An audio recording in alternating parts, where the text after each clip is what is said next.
Gothenburg Film Festival for organizing and curating such a wonderful panel. It's not so often in Sweden that we get to have such illustrious guests.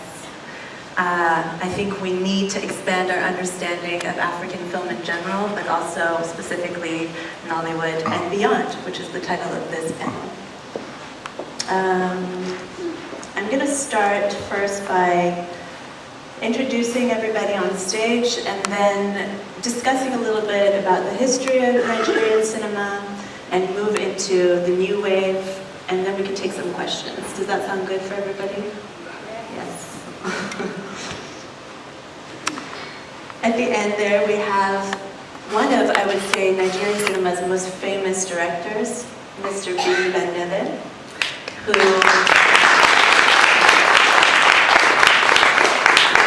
is, I think, best known for his adaptation of Chimamanda Adichie's novel Half of a Yellow Sun, which featured at Gothenburg in 2014, and also at CinemAfrica in Stockholm in 2014. Biyi is here to represent his film 50, which has done so well in festivals, it's been sold out. And he is coming from a background in theater as well, so that's very interesting. Next we have Inya Lawal. She is a mover and shaker in the Nigerian film industry too. She is a talent manager. She represents a lot of the big name actresses and actors and does consulting work with directors as well. So we're very fortunate to have you here.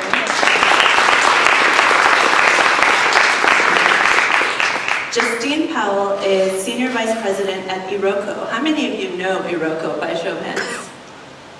Okay.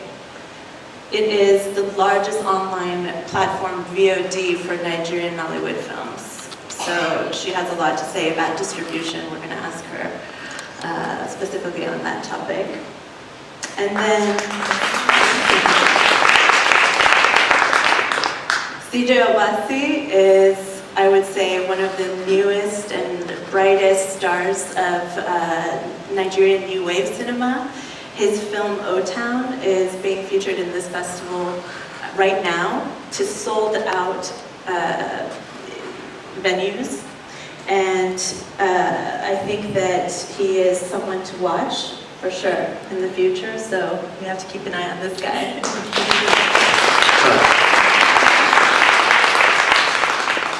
And closest to me, Shaibu Husseini. I would say that he is a living archive of Nigerian cinema.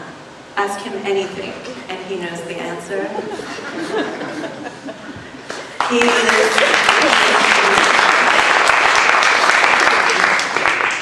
He is a documentarist of Nigerian cinema, which means that he not only has extensive knowledge, but he writes prolifically.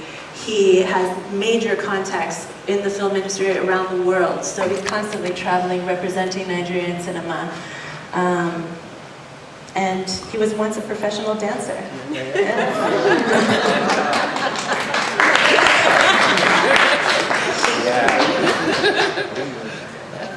I'm Dina Afkhampour. I am running CinemAfrica Film Festival. We're a yearly African film festival in Stockholm. And this year's edition is February 25th to the 28th. I welcome you all to come. It would be great to have you. And I'd like to start by saying I'm not a Nollywood expert. I'm not a Nigeria expert. I'm a generalist when it comes to African films. And really I'm just here to try to ask the right questions. We have a major knowledge gap here in Sweden. So I think that we are very blessed to have everyone here on this panel. I want to start with Shaibu, you.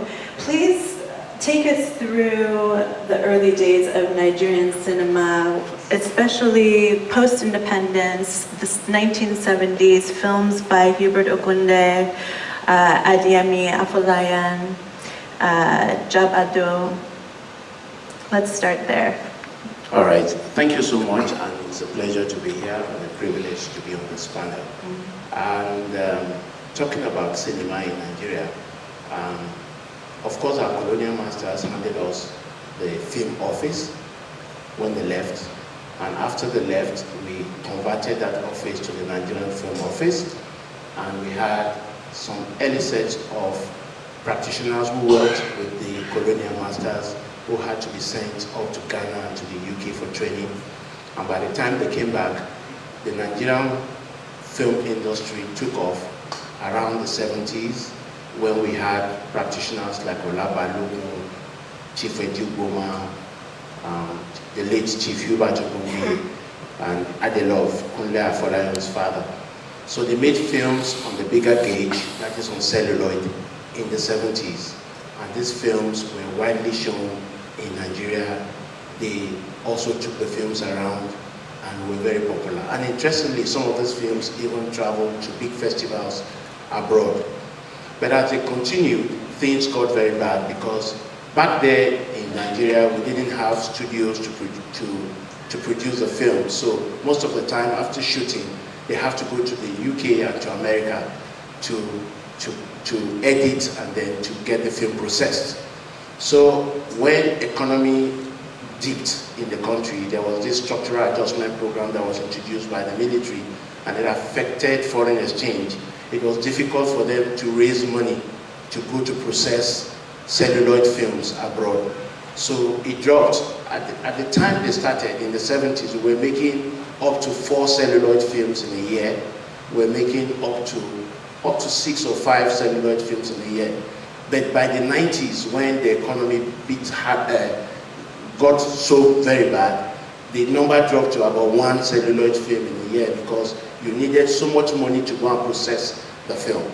So when the economy dealt with them and brought the level of production down, technology, determined the next move that we had to do. Of course, we are familiar with the theory of technology determinism. And so at that time, VHS came in, the video home system was introduced.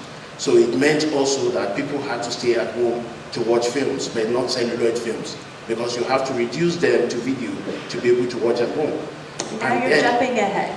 Yeah, well, I moved from the 70s. I'm going to interrupt you. We're going to get to VHS. Okay, all right. I just want to hear a little bit about the history. Okay, so we had an established cinema tradition and culture in the 70s. So we didn't start with video. It started with celluloid films until we now dropped to videos, and then today we've got the digital wave too. And so celluloid too is not something we should be talking about now. And those early films, Biyi, I wanted to ask you, those earlier films in Nigerian cinema, this dramatic structure, is it the same as what we think of as Nollywood films today, or was there a difference? And how did that affect you as you were coming up and screenwriting and directing? I was born and I grew up in a small town in northern Nigeria called Onyekas. And out of all the filmmakers that Shaibu just mentioned, the only one whose films I saw and I had the opportunity to see were those of Hubert Ogunde and Baba Salah. They traveled all over the country. But my kind of education in film, even though at the time I didn't actually realize I was going to become a filmmaker, was at my local cinema, which was an old warehouse that got transformed into a cinema by virtue of benches being put in it and a projection. Yeah, the makeshift cinema. And a projector was put at the back. And we would go and watch Bollywood films and karate movies. And I probably watched about 500, maybe nearly 1,000 of those movies there, and it had a profound effect that I didn't realize on my aesthetics. We had a way of watching movies where, for instance, we were watching a Bollywood movie. We needed something to happen every 3 minutes, and if there was no action, it was like shouting action to the operator.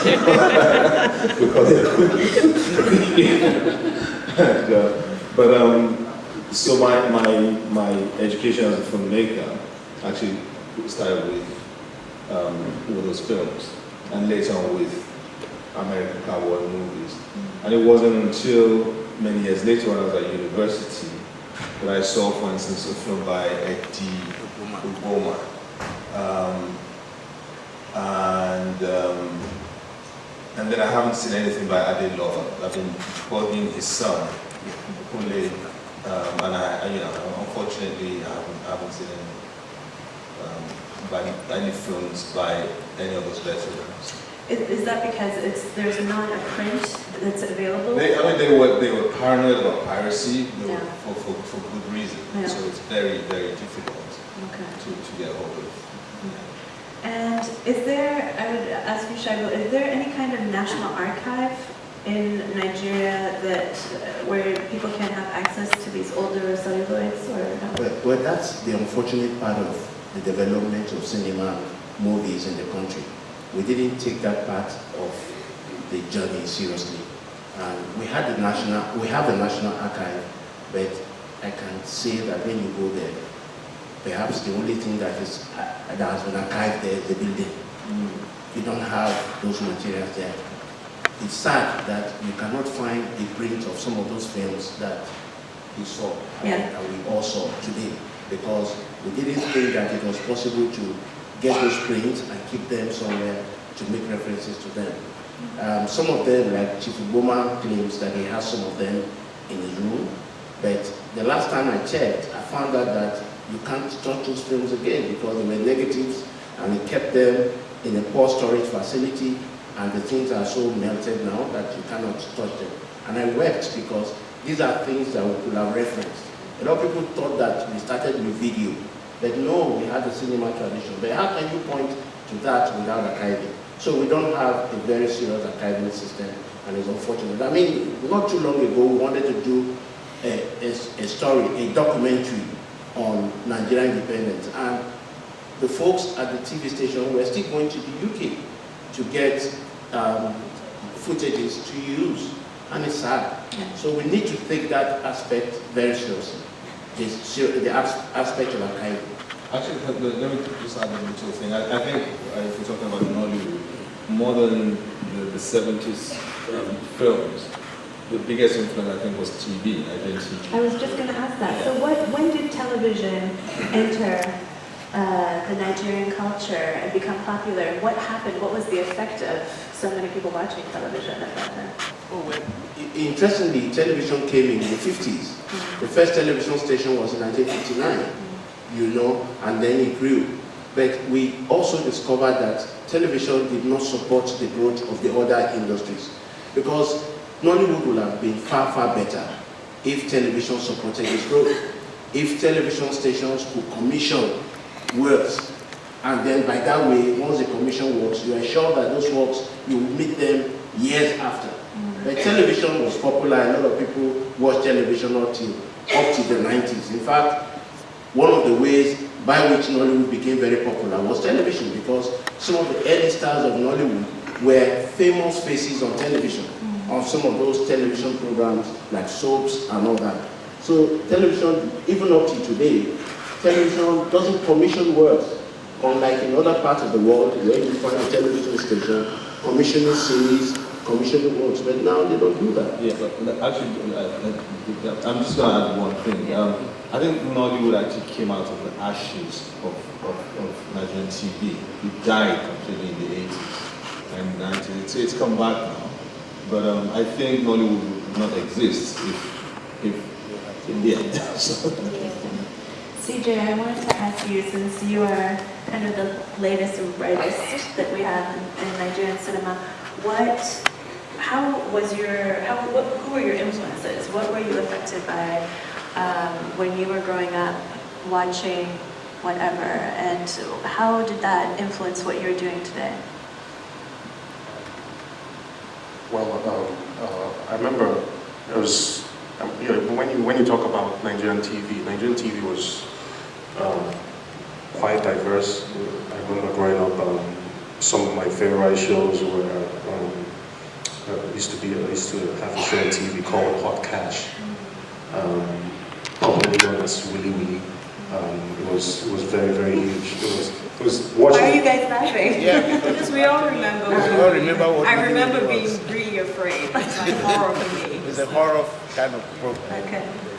Yeah, I remember. It used to fascinate me a lot watching that. I mean, watching it now would probably be like very cheesy, well, yeah, we had hot cash. We had. I came in late. I was born in the mid '80s. So, but when I started watching TV, I started like really very young. Even though like at first they wouldn't let me watch some of the stuff on TV, but they realized, like all my elder siblings realized that, and my parents realized that I had like strong fascination for TV, and they didn't win, you know.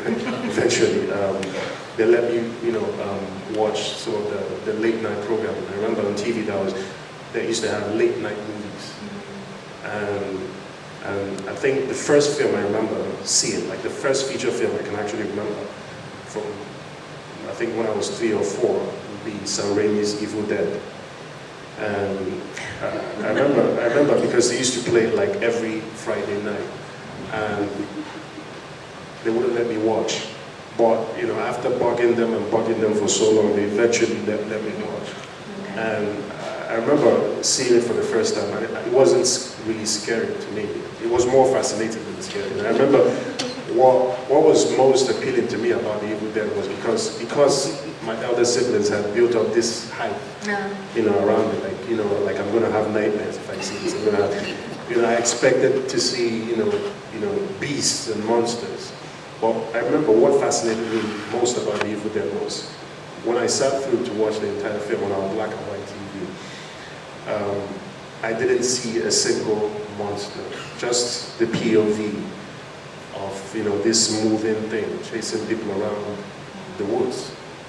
And I think for me that was like my, should I say, like my indoctrination into suggestive storytelling. You know, I mean, understanding that, you know, you don't always have to show every single thing. And I think I pretty much decided to be a filmmaker, even though I didn't know what a filmmaker was. So is it safe to say, is it safe to say then that your influences are also Western? Yeah, that's why I started by saying the television there was very diverse. Right, It was very, very diverse. Okay. I remember seeing The 39 Steps Yeah. by Alfred Hitchcock on our black and white TV. Okay. I remember seeing Equalizer 2000, you know, the cheesy stuff, the serious artsy films. Yeah. Even films like The Seventh Seal, from, you know, your countrymen. And it was, you know, like, it was really diverse. Okay. Really very diverse. Okay. Interesting. So there's a difference, I would say, in the backgrounds. Does anyone know what is considered the first Nollywood film to us in the West? You can shout it out if you know. A film called Living in Bondage, which came out in 1992, and that's considered sort of the VHS beginnings of Nollywood. Although, Shaibu, you are doing this. Tell us why. I disagree completely. Yes, why? It only made production of movies on VHS and on VHS popular, but it was not the first. Because even the man who funded the film, his name is Kennedy Nick, who is an